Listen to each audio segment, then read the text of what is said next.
Where's AIG? It closed at $2. Tim thinks we need to do something big. Ben agrees, and so do I. What can we do? AIG's not even a bank. The Fed can lend to non-banks under unusual and exigent circumstances. We're thinking of taking over 80% of the company. Hank, we can't.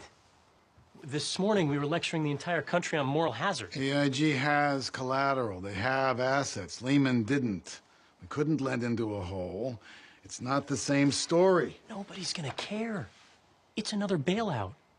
With no legislation, the hill's gonna go crazy. The country's gonna go crazy. The plane that we flew in on this morning, at least from AIG.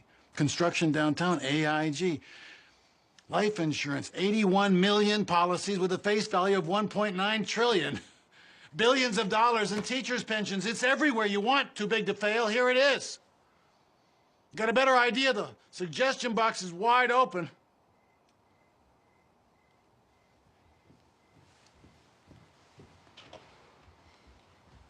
I hate to do this right now, but I'm gonna have to have a press call first thing, and I really don't know what I'm gonna tell them. Tell them Lehman exacerbated AIG. The simultaneous payouts of CDOs and credit default swaps put catastrophic pressure Go back on further. the global pool of investment capital. She has to do this in English. Start with the homeowners. Okay, here's how you explain it. Wall Street started bundling home loans together, mortgage-backed securities, and selling slices of those bundles to investors. And they were making big money. So they started pushing the lenders, saying, come on, we need more loans. The lenders had already given loans to borrowers with good credit, so they go bottom feeding. They lower their criteria. Before, you needed a credit score of 620 and a down payment of 20%.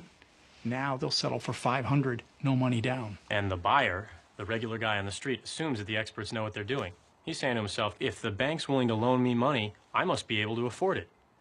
So he reaches for the American dream. He buys that house. The banks knew securities based on shitbag mortgages were risky. You'll work on shitbag. So to control their downside, the banks started buying a kind of insurance. If mortgages default, insurance company pays. Default swap.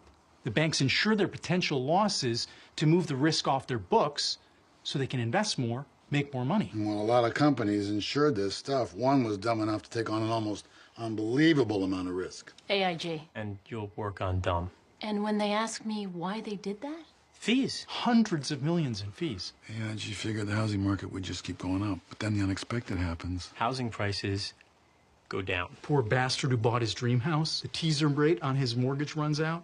His payments go up. He defaults. Mortgage-backed securities tank. AIG has to pay off the swaps. All of them. All over the world. At the same time. AIG can't pay. AIG goes under.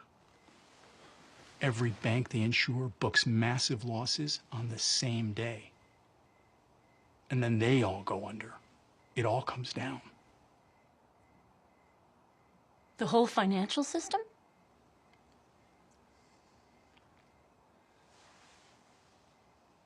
And what do I say when they ask me why it wasn't regulated? No one wanted to. We were making too much money.